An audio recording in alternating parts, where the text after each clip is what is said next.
پہلی بات، اس رات کی صبح جب سورج نکلتا ہے تو وہ تشت کی طرح نکلتا ہے۔ اس کا کیا مطلب ہے؟ اس کا مطلب یہ ہے کہ اس کی کوئی شعاع نہیں ہوتی، سفید ہوتا ہے بیضاء، لیکن وہ پوری طرح برائٹ نہیں ہوتا، یعنی اس کی کرنیں نہیں ہوتی، اس کی روشنی پوری طرح نہیں ہوتی۔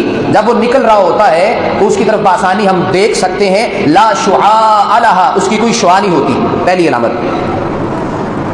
دوسری علامت یہ ہے، بلکہ پہلی علامت یہ ہے کہ تشت کی طرح ہوتا ہے، دوسری علامت یہ ہے کہ اس کی کوئی شعاع نہیں ہوتی، تیسری علامت یہ ہے کہ وہ رات جو کہ شب قدر والی ہوتی ہے، وہ رات جو ہے وہ معتدل ہوتی ہے، یعنی نہ زیادہ گرمی ہوتی ہے نہ زیادہ سردی ہوتی ہے، نہ زیادہ گرمی نہ زیادہ سردی۔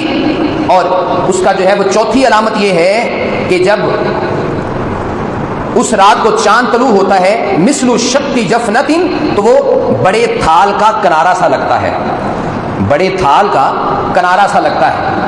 تو یہ چار علامات ہیں۔ اس کے علاوہ جو دیگر علامات بیان کی جاتی ہیں نا کہ اس رات جو ہے وہ کتے نہیں بھونکتے یا اس طرح کوئی جانور نہیں بول سکتا، ان جو ہے وہ علامات کی کوئی حیثیت نہیں۔